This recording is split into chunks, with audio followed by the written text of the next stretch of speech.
Hey yo, what up gamers, and welcome to a video I've never done before. This might be a series we do every year, but I want to rank the best picture nominees at the Oscars this year.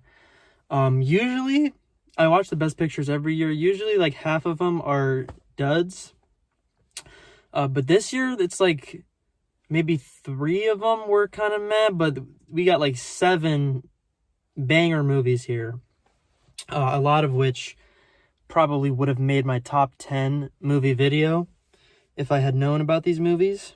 But yeah, I think we got a good collection of movies, and I want to rank all these from the worst to my favorite of the year. So without further ado, so coming in at our number 10 worst trash movie is Tar, with an accent mark on the A, to make it impossible to find in search results. I don't know why they did that. Yeah, this is essentially a fake biopic about like a classical music conductor, sort of her descent into being like canceled and all this stuff.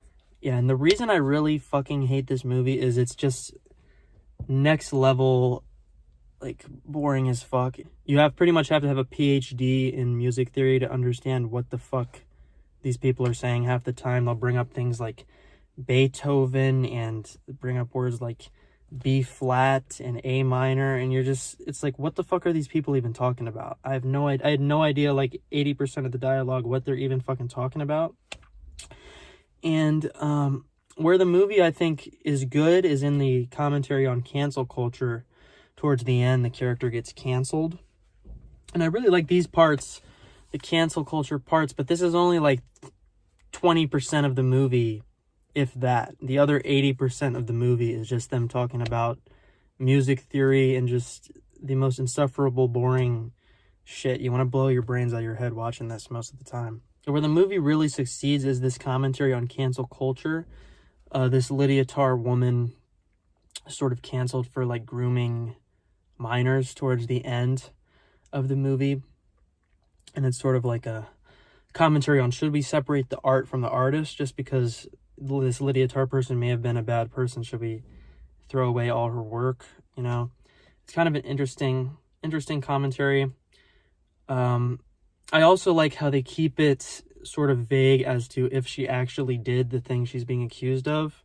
They sort of drop hints that she probably did some fucked up stuff, but we don't actually ever see like the sexual abuse happen. It's sort of more vague, and I think it reflects well how sort of cancel culture works in the real world, where, you know, a lot of these times people get canceled for sexual abuse stuff. We don't 100% know what happened. We just have to make our best guesses based on the evidence we have.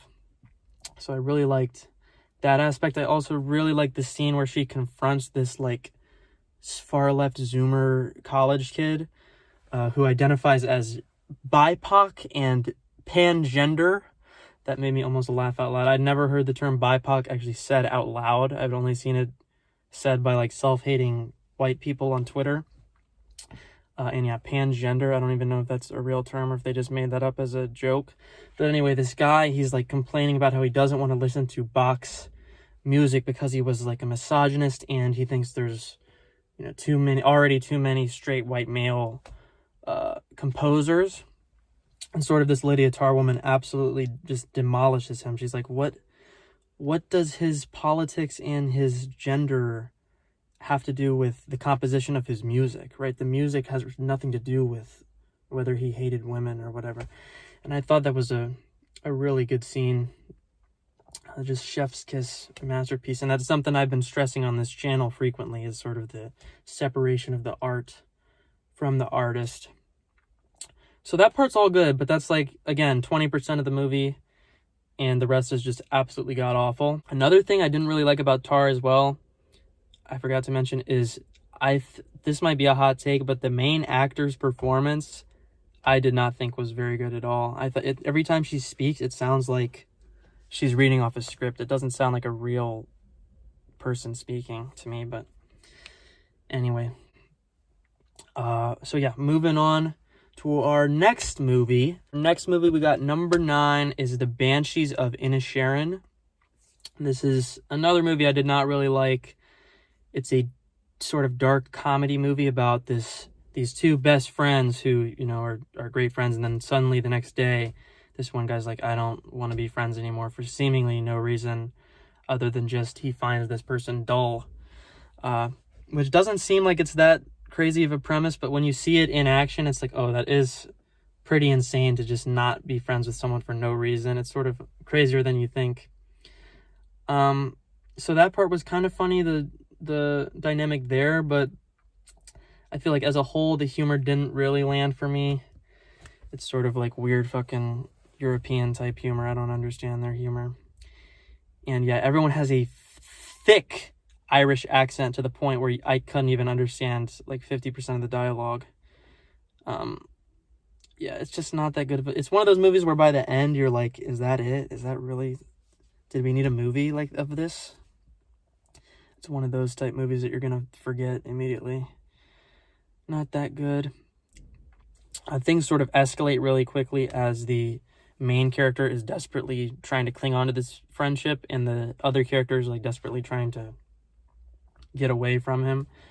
I also thought the one character's motivation for not being friends was pretty interesting. He sort of is viewing it from a strictly logical perspective, where he just wants to maximize his productivity and cut dull conversation out of his life altogether.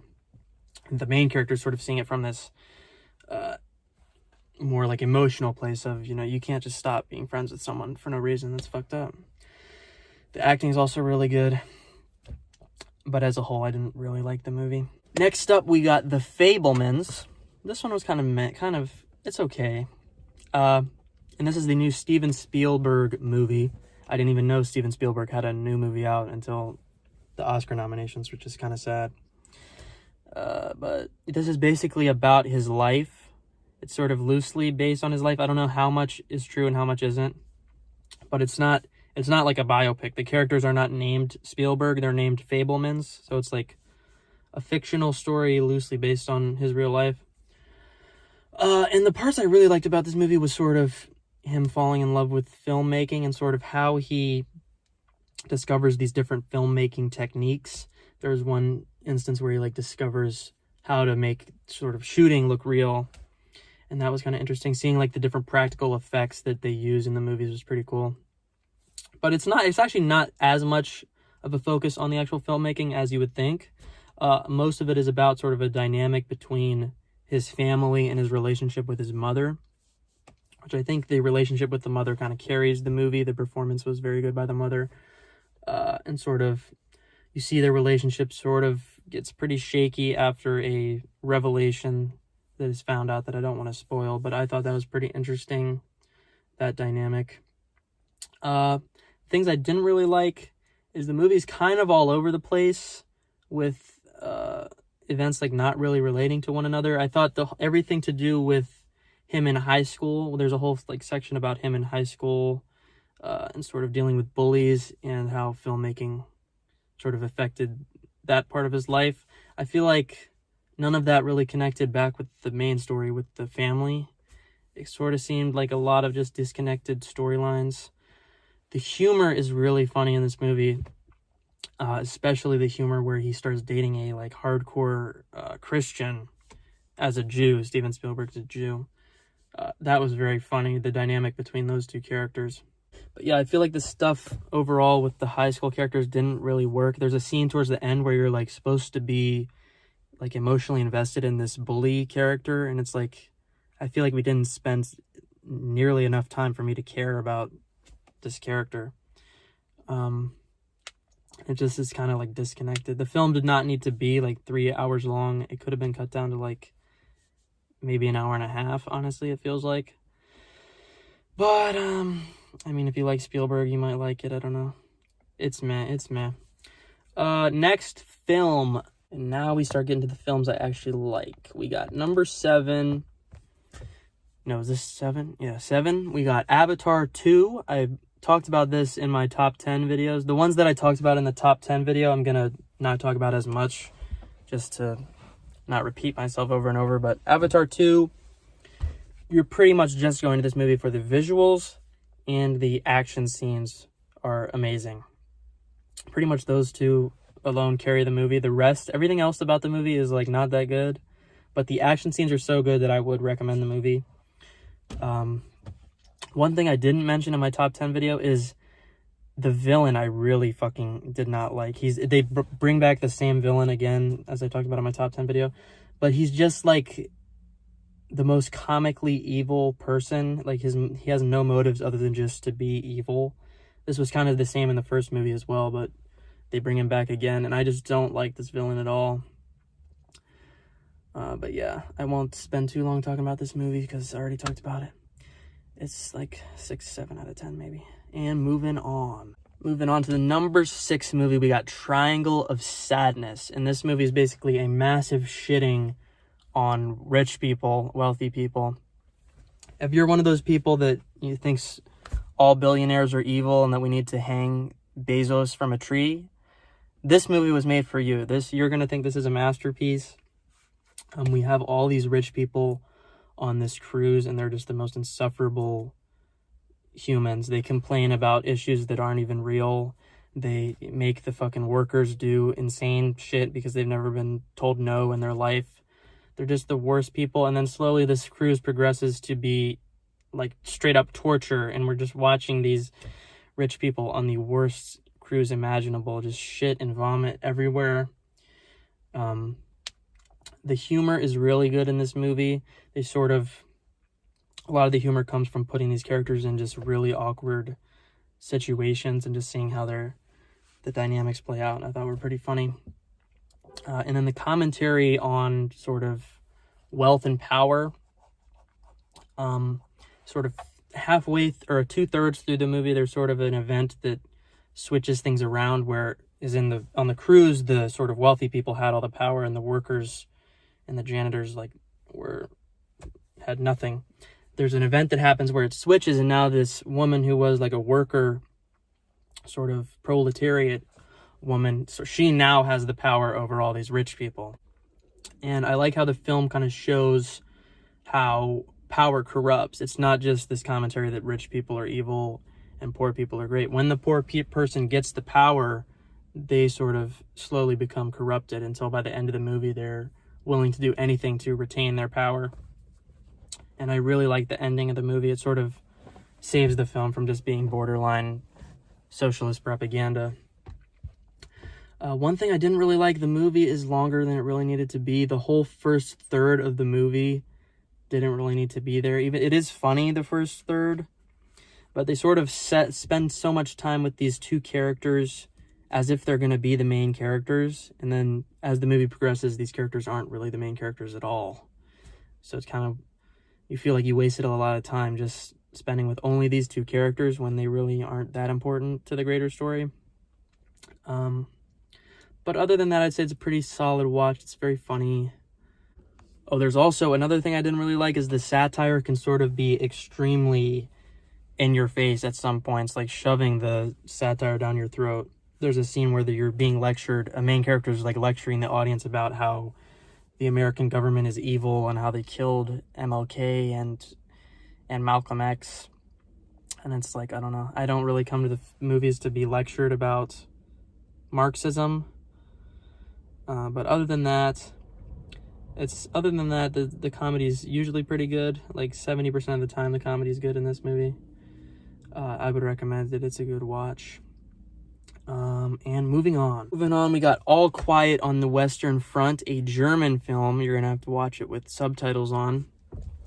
It's actually based on a book, apparently, which was written by a German soldier, I believe. And yeah, it's sort of a historical fiction set in Germany during World War II. We follow these German soldiers, these young kids who decided to join the military because they think it's going to be some fun time, and they are quickly that idea is quickly swept from under their feet. I don't know what I'm saying. It's not a good time, is what I'm trying to say. And this film takes sort of a very anti-war position, and you see just how horrible war is, how the they focus a lot on the mental toll that it takes on the characters, sort of like the PTSD aspect of a war. And yeah, this film, you're not gonna, whereas most war movies, like, there's some glorification of, you know, being in the army to some extent. This film, you are not going to be wanting to join the army at all. You see just the worst aspects of war. There's a lot of good scenes here. There's one where, like, the main character kills a soldier and then has to, like, watch him die slowly. It was very disturbing. The gore is really good. Sort of captured how disturbing war can be. And I also liked how they focus on the war stuff, but then they also cut to sort of the leaders of these countries trying to get a peace deal to end World War I. And you see how, like, every second they put off making this peace deal, the destruction that ensues. I really like that aspect of it. Overall, I'd say it's a really solid war film. Yeah. Moving on, number 4, we got Elvis, the Elvis Presley movie. I also covered this before in my other video, but it's a pretty good biopic about Elvis. I really like the cinematography, the way it was shot, sort of very visually interesting for the full 2 hours. One thing I didn't like that I did not mention in my other video was they took some pretty big liberties with historical accuracy. There's some parts that did not actually happen. When he confronts Tom Hanks' character, that never actually happened. He never confronted him. It's just like, if you're going to make a biopic, make it historically accurate. Like, if you're not going to do that, then why make it a biopic at all? You could just make it a fictional story about a fictional singer.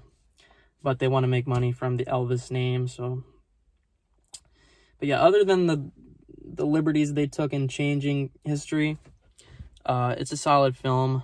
Elvis fans will like it. Even not Elvis fans will like it. I didn't know much about Elvis, and I liked it, so strong recommend. It's like an 8 out of 10 probably. And now we're getting up to the top 3. This is like the masterpiece tiers. These 3 movies are absolute bangers. And number 3, we got Everything Everywhere All at Once. It's kind of hard to explain what this movie really is because there's not really much else like it. So this film is kind of like a serious family drama, a absurdist comedy, and an action movie all at the same time, and it succeeds very well at all 3 of these aspects. We follow this sort of Asian woman struggling to get by with her laundromat business, and then she discovers that there's a multiverse, sort of infinite possibilities, infinite other versions of herself, and she needs to sort of save the multiverse from this evil Jobu Tapake character is the name of the character, and this is sort of an alternate version of her daughter, spoiler alert, the main villain, and sort of she has to protect the multiverse from this character, and there's sort of an interesting mechanic where she can plug her brain into different versions of herself from the multiverse and then come back, and she retains all of the memories and skills from that version of herself. And then she could plug herself into a version of herself that knows karate and then come back, and now she's a karate master. It's similar to The Matrix, where they sort of download powers into their brain, except you have to download these powers like mid-fight by doing increasingly absurd things that make the fight scenes really interesting, I thought. And they sort of incorporate a lot of this absurdist humor stuff into the fight scenes. There's a scene where people are fighting with butt plugs in their ass. There's just a lot of absurdist comedy with the different multiverses. But they're able to balance the absurdist comedy with the serious drama. The film will go from like Eric Andre level absurdist humor with sort of, we're in a universe where people have penises for fingers, and then 5 minutes later we'll be in a super serious family drama scene where the main character is like connecting with her daughter with like Oscar-worthy performances, and you're actually invested in the characters. And I just have never seen anything like that, where you can have such absurdist humor but still manage to take the movie seriously. And yeah, it's just really good. It's probably going to be confusing understanding what I'm talking about if you've never seen the movie, but it has to be seen to believe. It's very absurd. Yeah, the action scenes are also like really god tier quality. Basically John Wick quality. I know I compare movies to John Wick a lot. It's pretty much John Wick, but with absurdist humor in the fights. And yeah, especially there's one scene in the beginning where the dude is fighting with like a fanny pack, and that was one of the craziest action scenes I've ever seen. People will go like ragdoll flying in these action scenes. It's some crazy shit. Yeah, this film is like a masterpiece. And you're really invested at the end. I was really invested with the mother-daughter relationship, and it kind of like comes out of nowhere, where you don't even realize how invested you are until it happens. I was like, whoa, why do I care about these characters? I didn't even realize. It's a good movie. I feel like I sound schizophrenic trying to explain this movie, but it's a really good movie. The only negatives of the movie that I can think of are the humor probably isn't for everybody. It's very hardcore, like absurdist humor. And there were points where I'm like, this is almost too retarded for me to find funny. And my sense of humor is already pretty retarded. But yeah, that's the only negative I can think of. But other than that, the action scenes are amazing. Again, I would say the movie's worth a watch alone just for the action scenes. If you don't care for anything else in the movie, just for the action scenes alone, I would watch it. And again, the balancing it with the comedy, with the serious moments, was like unlike anything I've ever seen before. And yeah, it's just a masterpiece movie. So moving on to number 2. So our number 2 movie, this one's another absolute masterpiece. We got Women Talking. And this movie is, as the name would suggest, just 2 hours of women talking. And you might be thinking, Porcupine, that sounds absolutely insufferable. What are you talking about? That sounds horrible. But trust me, they do manage to make it entertaining. We follow these sort of group of women in a Amish community, and they've been being repeatedly sexually abused by the men of the village. And they basically just have to make the decision, do we want to stay or do we want to leave? And you would think this would be an easy decision to just leave, but the movie progresses, you realize this is not an easy decision at all. This is a very, very tough decision, because one, they would be leaving their, loved ones behind, their husbands and sons and brothers, but also they've been they've been separated from the outside world. They can't have access to maps to even know where to go if they were to leave. Like, they don't have any internet or whatever because it's an Amish tribe. And yeah, it's very interesting to see these women's different perspectives on what they should do. And yeah, you really see how hard it is for sexual abuse victims to sort of decide what to do. The performances are excellent. Another thing is they sort of have this theme of empathizing with the perpetrators of these rapes. There's a scene where one of the characters is talking about how this Amish society sort of sets men up for failure. It sort of sets men down this path to become sexual abusers, and sort of they're victims in a way of their own circumstance. And this is important for the characters to recognize, because it's through this that they realize just punishing the perpetrators is not really going to solve the problem at all. They need to restructure the entire way their society has worked in order to stop this problem. And that's another aspect of sort of them debating how they want to structure this new society that they're going to build if they leave, or how they're going to restructure the village if they plan to stay. And I thought that was a pretty interesting thing to bring up, is sort of empathy for the perpetrators. I think most movies would be afraid to have any sort of empathy for rapist characters, but yeah, it was pretty interesting. Another thing is they sort of go into how the sort of mental toll that it takes when you're meant to feel like you're crazy. They're told that their abuse was just a bad dream, or that it didn't really happen. And sort of some of the characters say that the mental abuse of thinking you're going insane is even worse than the rape itself. Sort of being made to not even trust your own memories. Yeah, sort of a lot of these things you wouldn't even realize unless you've been in this situation. Right? You wouldn't think that being gaslit is worse than being physically raped, but in a way it kind of is. And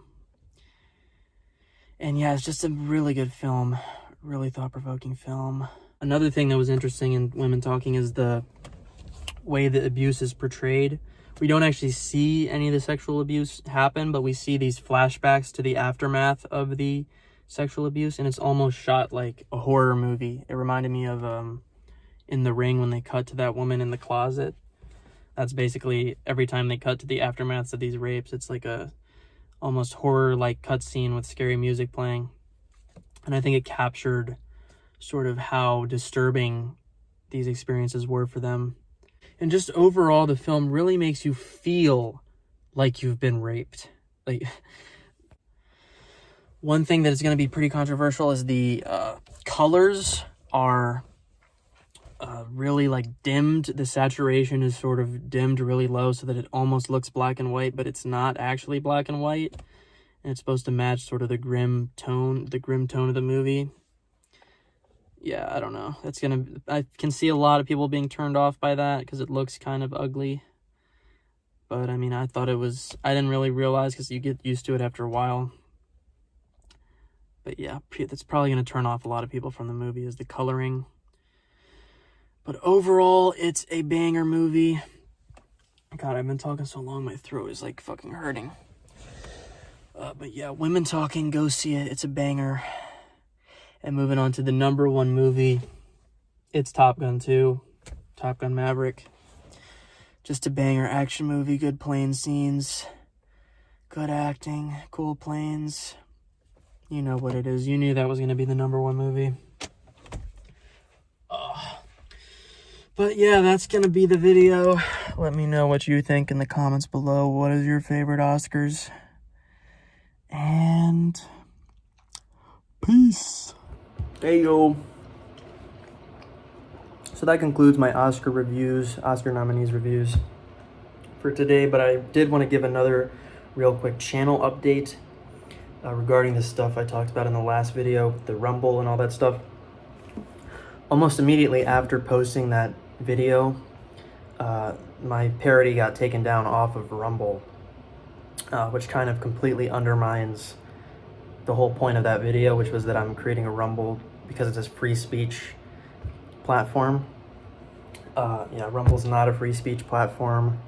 I spoke way too soon. I did not know what the fuck I was talking about. And moving forward, I'll probably try to create like my own website or something where I can put all my videos uncensored, because I'm fully black-pilled. I don't think we're ever gonna have a free speech video platform, simply because they just make less money. Advertisers don't want to put their ads on racist, white supremacist videos or something like that. Advertisers just don't like edgy content, as we saw with both of the ad apocalypses. And for there to be a true free speech platform, sort of the creators would have to go into it knowing, we're going to make this website, knowing it's not going to make near as much money as it could, which I don't think most people would do. Most people are not that selfless. And we kind of saw it with the whole Elon Musk thing, where Elon Musk claims he's going to buy Twitter. He claims he's a free speech absolutist, and then he's going to make Twitter a free speech platform. But then when he owns Twitter, it's not a free speech platform at all. He bans Kanye for posting the swastika image. Nick Fuentes is still banned. Alex Jones is still banned. Milo Yiannopoulos is all banned. White supremacists, Nazis are all banned off the platform. So he doesn't really care about free speech. He just cares about free speech for the people that agree with it, that he agrees with and thinks are reasonable. Which is the same thing Jack Dorsey did. He doesn't really care about free speech any more than Jack Dorsey did. It's just Jack Dorsey drew the line here for what is acceptable speech, and Elon draws the line here, slightly more to the right. But the platform is not free. It's not a free speech platform in any way. Elon does not care about free speech at all. But that hasn't stopped conservatives from throating his cock and putting him on a pedestal as this free speech god when it's just not true at all. So yeah, no one cares about free speech. Conservatives don't care. Liberals don't care. It's only me. I'm the only one that cares. I'm pretty much like the modern day Martin Luther King. And I don't necessarily blame these platforms for banning speech either. I mean, if I was like the owner of some large social media platform and I knew I could make millions upon millions more dollars to support myself and my family just by banning, white supremacists off the platform, I like to think that I'd turn down the money because I care more about free speech than money, but you can't really know unless you've been in that position. It's kind of like how everyone thinks if they owned a plantation in the 1700s that they wouldn't own slaves, when statistically you probably would. 99% of plantation owners had slaves.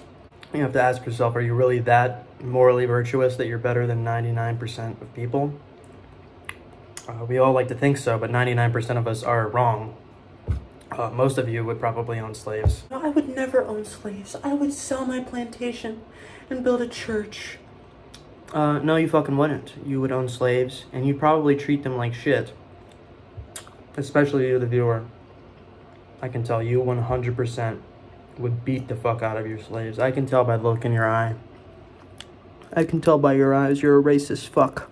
There's a reason why 99% of plantation owners had slaves, and there's a reason why every fucking social media platform bans hate speech, even when they claim to care about free speech. People like money. They want to provide for themselves and their families, and they care more about that than living by some sort of moral code. Except for me. I'll defend free speech until it kills me. I'm like the god of free speech. Send me money. I don't know where I'm going with this. Anyway,